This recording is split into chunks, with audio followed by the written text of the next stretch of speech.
What's going on, Session Unit? It's the Central Man here, so back again with another classic WWE pay-per-view review. So, keeping this New Year's resolution train going, I'm going to review New Year's resolution 2006 at the Pepsi Center, right now it's called the Time Union Center in Albany, New York, on the 8th of January 2006. The attendance for the show was 11,000, and the buy rate for New Year's resolution 2006 is a 300,000 pay-per-view buys, an upgrade than the 2005's New Year's resolution show. That was the last show I covered, because that show got about 275,000 pay-per-view buys. Joey Styles and the coach on commentary. So here's the backstory. So in the second half of 2005, the McMahons publicly embarrassed Jim Ross. They basically fired him kayfabe wise because, in real life, Jim Ross suffered I think it was a serious issue with his colon, so they fired him kayfabe wise to, take some time off, get surgery off his colon. He ended up being backstage, off Monday Night Raw. He came back, back in the announce desk in the spring of 2006. So that's the reason why Joey Styles are taking Jim Ross' place. Joey Styles made his debut at the ECW tribute show One Night Stand 2005.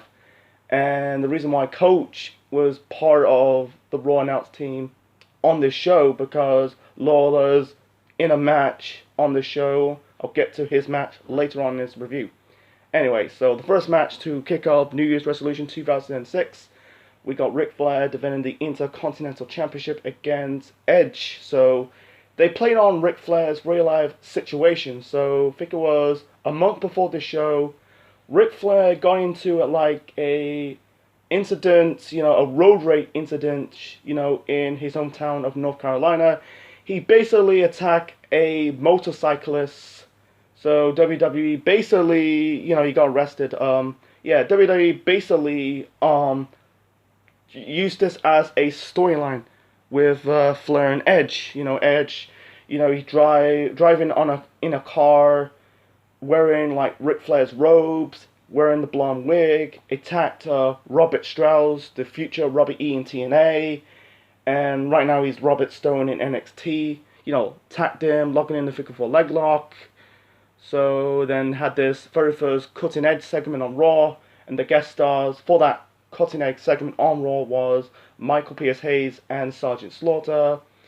P.S. Hayes basically defending Ric Flair, and really Edge took a dig towards P.S. Hayes. Mentioned the death of Terry Gordy because he died in 2001. Terry Gordy was part of the Fabulous Freebirds in the 1980s. Anyway, so the match was okay. Actually, it was a good opener for what it is. At this point, Edge doesn't really care to become an IC champion because he's already been Intercontinental champion in the past. So why is he going to win the title? At this moment of time, Edge is the Money in the Bank holder because he won the very first Money in the Bank ladder match at WrestleMania 21. So it was a fun match for what it is. Funny part with Ric Flair, one more of the match he was going after Lita, and minutes later, he's trying to put Edge in a figure four leg lock. Lita going towards the ring ropes, and Ric Flair did this sexual gesture towards Lita. I don't know, he did the Ric Flair's groin roll he does. I can't describe it, but if you watch Ric Flair's matches, he does that gesture towards the women. I don't know, he's paying tribute or just some random sexual gesture towards Lita. In the end, he locked Lita in a figure four leg lock. Edge hit Flair with the briefcase. That caused a DQ. It was a bit of a bummer. And Flair was bleeding like a pig. Every time I see a Ric Flair matches in this era, or any type of in WCW in the 90s or the 80s, he end up bleeding like a stuffed pig. It protects both Edge and Flair at this point. It's not hurting them, because at this time, Ric Flair is the IC champion. He ended up losing the title a month later to Shelton Benjamin. And, Edge is the Money in the Bank holder. So, it's just furthering up the rivalry. They end up having the TLC match on Raw. It's a shame They should have done it at the Rumble. That's just me. Anyway, it's not the last time we see Edge on the show. The next match, we got Trish Stratus defending the Women's Championship against Mickie James. Mickie James debuted the previous year in 2005 as Trish Stratus Fangirl. She's being clingy, keep hugging her. And also, I think like one moment she dressed up like Trish Stratus, wearing her ring attire, wearing the blonde wig. I think she hit like Trish's finisher, the Stratus Faction. And then on I think it was a Christmas episode Raw, you had Mickie kissing Trish, under a mistletoe.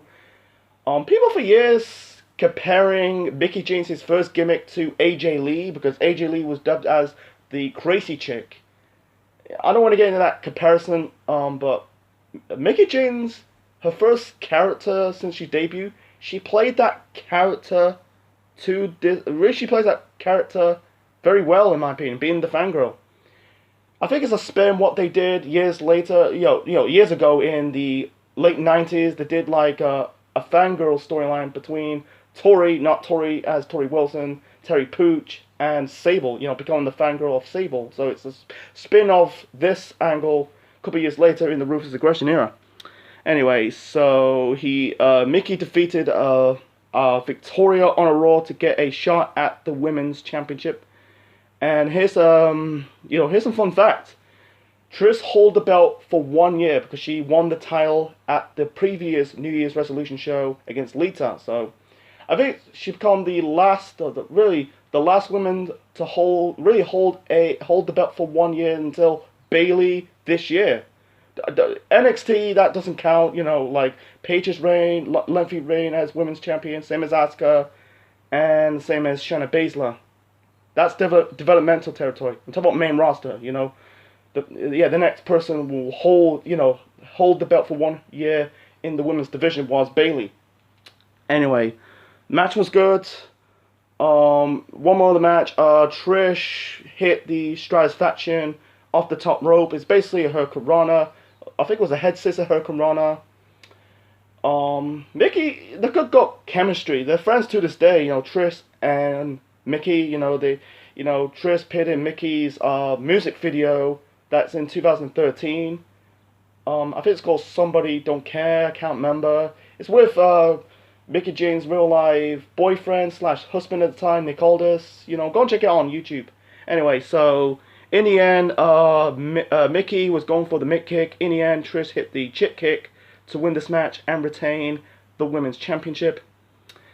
They end up having a rematch at WrestleMania 22. You had basically Mickie turning on Trish and winning the women's title at WrestleMania 22. I think this match is basically testing the waters for Mickie James, and basically Mickie passed with flying colours.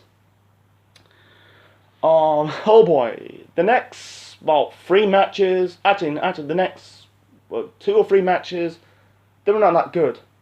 Anyway, the next match we got Jerry the King Lawler taking on Gregory Helms. Gregory Helms is the former Hurricane. He ditched the Hurricane character with Stacy Keibler and Rosie. That's the late brother of Roman Reigns. Ditched the character, become serious. He went on to become the Cruiserweight Champion. I'm guessing like a couple weeks later at the Rumble, I think. Anyway, this is a bit of a deja vu because Lawler had a match the previous New Year's Resolution show against Muhammad Hassan, and then in his 1 year later he's in a match against Gregory Helms. Anyway, the match sucked. It was a dull match. It was boring, to be honest. It wasn't botchy. It wasn't like cringeworthy, but it was a very boring match. It was about 10 minutes. If they just cut 5 minutes off this match, that could be a much better match. Instead, it's really bored me to shit. Gregory Helms, in this gimmick, he had his haircut. I don't know. I think he had dyed his hair green, doing the Hurricane gimmick. Being just Gregory Helms, it didn't do what. Yeah, it was a bit boring. I know he's trying to be serious, but I don't see him being a world champion or mid-card champion. it's just like it was really a downgrade. I think he came back years later as the Hurricane, part of the ECW brand, in 2009, feuding with Paul Burchill. But besides that, back then he was just like just a bland character. I like Gregory Helms. Don't get me wrong. The stuff. Yeah, he was part of Free Count in WCW in 2000 and going into the final existence of that company, and also the Hurricane. Play those cats as well, but being the serious guy, he just doesn't scream like future world champion, future mid card champion. It's just what it is. Anyway, Indiana Lawler got the victory, hit like the diving punch onto Helms to win this match, and that was it. Okay, next match we got Triple H versus the Big Show. Big Show want revenge on Triple H because after the rivalry between Triple H and Ric Flair, that the blow off was at Survivor Series. You had basically Big Show call Triple H a piece of shit because he brutalized Ric Flair in that last man standing match at Survivor Series. That was a good match. Anyway, so it was due to when Triple H broke the Big Show's hand, but basically they cost each other matches. They're in Elimination Chamber qualifying matches for their show, so Triple H cost Big Show the match against Shawn Michaels, and Big Show cost Triple H the match with Kane, because at the time, Big Show and Kane are the tag team champions on the Raw brand. So they had a contract signing. Triple H called the Big Show Fat Boy. Triple H stabbed Big Show in the eye with a pen and crushed his hand with the sledgehammer. And also, I think it was on the Go Home show, Big Show had a giant cash shaped as a sledgehammer. And when Triple H throw a TV monitor, it completely exploded. You're like, holy shit. Anyway, the match was good. I think it was a good match. I thought it was a bit of a crap match, but it was filler. It was just building up Triple H for WrestleMania. But it was they wrestled very well in this match. Basically, Triple H worked on the injured arm of the Big Show, managed to grab that, really ripped off the sledgehammer shaped like cast of the Big Show, and then Big Show's hand, his knuckles all red. After I think he literally, Triple H broke the Big Show hand literally. It is an accident. It's for entertaining purpose. The bulk of the match, Triple H worked on the injured arm of the Big Show. And I feel like one more of the match, Triple H was going for the sledgehammer shot. Big Show broke the sledgehammer in half with one hand, with the injured arm. I was like, holy shit, that was hardcore. So, in the end, I think Triple H hit Big Show in the arm with the chair. In the end, Triple H pedigreed the Big Show to win this match, and that was it. It's just a filler feud for Triple H. Like I said, building up for WrestleMania. I think they did wrestle very well. It's a shame they didn't have a rivalry in 2013. I think they scrapped it. I don't want to get into it. So, oh boy, the next two matches on the show was crap. We got Shelton Benjamin with Mamba Benjamin versus Viscera. So this was added to the last minute. Same as, I'm guessing Lawler versus Helms. Boy, basically there was a backstage segment on the show. Basically had Viscera flirting with Mama Benjamin. And I done my research on Mama Benjamin. Her real name is called Tia Vidal. I think that's her name. She is like a stand-up comedian. How the fuck I can't explain this, man. That is absolutely the stupidest gimmick for Shelton Benjamin. Bring his mother in matches. Really, it's not really his mother. At least with WCW they did it better. With Buff Bagwell, with Judy Bagwell. But this was, come on. This match with Viscera, why they did that? They did this you had Mama Benjamin calling out Viscera. Benjamin wants to public apologize to his mother. I don't understand why Shelton Benjamin agreed to doing this. Anyway, the match sucked. And this is the problem. This match has no business on a pay-per-view. It's not a pay-per-view worthy match. That and Lola. This is better on Monday Night Raw. This is the problem with doing these brand only pay-per-views. You know, not just in the first brand split, but in the second brand split. Some of these matches, it came off matches probably see on Raw or SmackDown, not on a pay-per-view that people are spending a lot of money.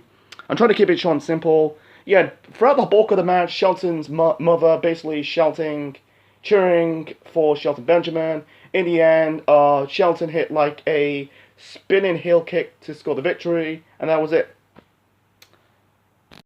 The next match, we got Bra and Panties Gauntlet match. We got Maria versus Victoria versus Michelle McCool versus Candice Michelle and versus Ashley Masario. Basically, if you heard about a bra and panties matches, you basically have to rip your opponent, really take off your opponent's bra and panties. This is a piss break. It's just given like 5 to 10 minutes for the women. At this time, or in this timeline, women's wrestling was not taken it seriously. It's more like tits and ass. You got some good workers. Don't get me wrong, I like hot women, in bikinis. But I hate them, it's just like not taking it seriously. It's turning out to be a joke. There was one comedy spot in this match. You had Fabulous Moolah and Mae Young coming out.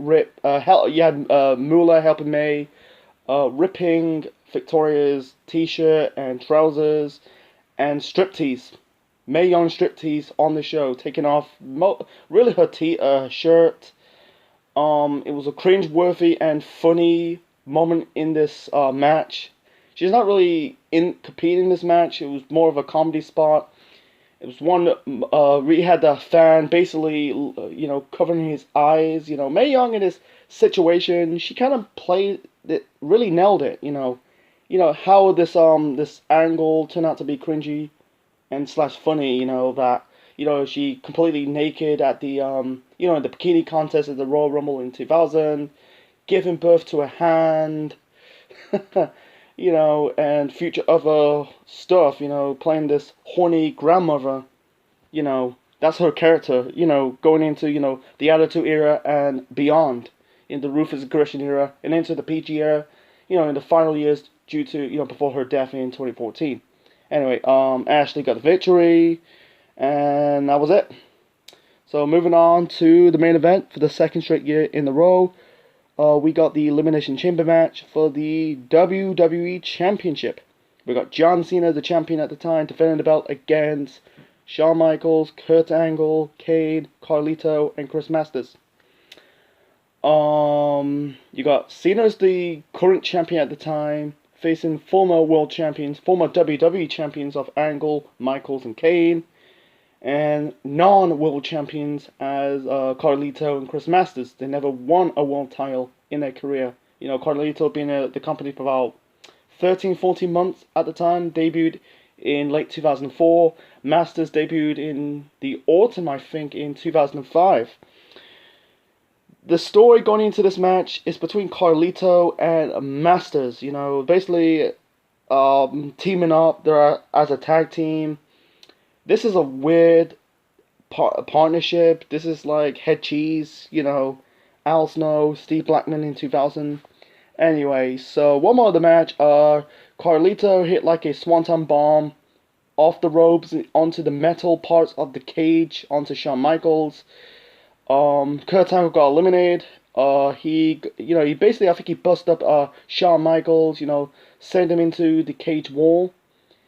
Yeah, Michaels eliminated Angle with the switching music. He was gone, and then it's very funny that the following week on SmackDown, he went to the SmackDown brand, compete in the Battle Royal for the vacated World Heavyweight Championship, and went on to win the world title, and going into feuding with Mark Henry, and going into the program at WrestleMania 22 in the Triple Threat match. So yeah, the fans were booing. They booed Angle for being eliminated, and also they're booing John Cena.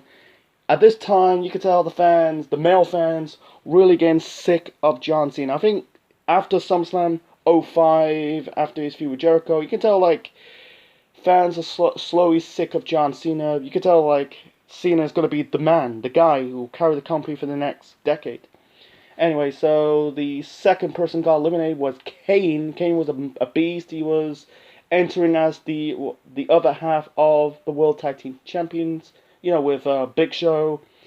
He got eliminated by Carlito and Masters. I think like Masters did like a aid gorilla press splash. So he was gone. And then the final three were Cena, Michaels, Carlito, and Masters. Michaels got eliminated by Carlito. I think it was a rolling cutter, so he was gone. You could tell they're not really truly shitting on it. It's not like at the Royal Rumble in 2015, the fans, when Daniel Bryan was gone, got eliminated, the fans completely shit the whole entire match. That's not really the case. So the ending was weak. Basically, you had Masters lock Cena in the Master Lock. Cena was busted wide open. He's not like he's typical Super Cena, getting beaten down, having a comeback. No, he took it like the wounded dog taking on the hungry pack of wolves. I'm trying to say. Anyway, Carlito, I think he got eliminated Masters after locking Cena in the Master Lock by a roll up, and then Cena rolled up Masters for the victory. There were a lot of Cena sucks chants. It's not like let's go Cena sucks chants. That'll be in later years, like in 2010. Cena will get that super heat months later at One Night Stand 2006 in the match with RVD, and then we got Vince McMahon coming out, and announced that Edge will cash in Money in the Bank briefcase. So Edge came out, he gave the briefcase to Vince, and the match started. Edge spears Cena. I thought he's going to win, but Cena kicked out. Hit another spear to win this match and win his first World Heavyweight Championship. I think it went ape shit because Edge's been in the company since 1998. He's been in the company for like 7 years. It was a right time. It's the right time for building new talent because most of the stars are basically dying, like Eddie died the previous year in 2005, and then the following year Benoit died in the summer of 2007, and mostly like RVD and Angle went on to, left the company. Angle went to TNA in the September of that year, come back a decade later. So, it was a good decision. The last few years of Edge, his schedule was interrupted due to injury. He injured his neck in 2003, missed 2 WrestleManias, came back the night after WrestleMania 20, became the Rated R Superstar, won the very first Money in the Bank briefcase, and won his first World Heavyweight Championship. First of 11 in his career for the next 5 years. Before he retired for the first time due to neck injury. And he come back right now. He came back early this year at the Royal Rumble. Yeah, it's a shame, he dropped the title back to Cena at the Royal Rumble a couple of weeks later. With Mick Foley as a special guest referee, so their match at WrestleMania 22. I think at the same time, Shawn Michaels was feuding with Vince McMahon. He'll be feuding with Vince the whole bulk of 2006. They recreate this angle, fit with Batista 4 years later at the Elimination Chamber, set up the Cena Batista program for WrestleMania 26, 4 years later in 2010. And also they set up one of the best rivalries in the Ruthless Aggression era, Cena and Edge. They end up like feuding at the Royal Rumble, SummerSlam, and the TLC match at Unforgiven, and the Steel Cage match. I think it was on the October of Raw in 06. So, the two best rivalries in the Ruthless Aggression era has to be, Triple H, Shawn Michaels, and John Cena and Edge. So, anyway, so my final rating for New Year's Resolution 2006, I'm gonna give it a 6 out of 10. Actually, fuck it, I'll give it 7.5 out of 10. Good show. I think it was way better than the 2005 edition. The opener and the main event was good. The chamber match was okay. I think the 2005 chamber match was a little bit better than this, but what it is, it was still good. The women's title match and Triple H and Big Show, that was a fun, decent. There were a lot of fun matches on the show. A lot of crap on the show, like Shelton Benjamin Viscera, Lawler versus Gregory Helms, and the bra and panties match. But yeah, 4 good, and also John Cena and Edge. You know, that was a decent match. You know, really established Edge as the next top star. So yeah, it was a good show. So hope you enjoyed my review of WWE New Year's Resolution 2006.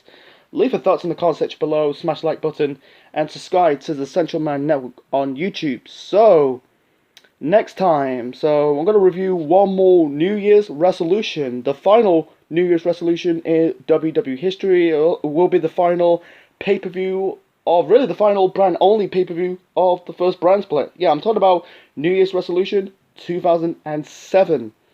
So yeah, that's my review of WWE New Year's Resolution 2006. You know, we got a new world champion, a good main event, you know, the Elimination Chamber match, good women's title match, a fun opener, and a decent match between Triple H and Big Show. So, a slightly thumbs up show.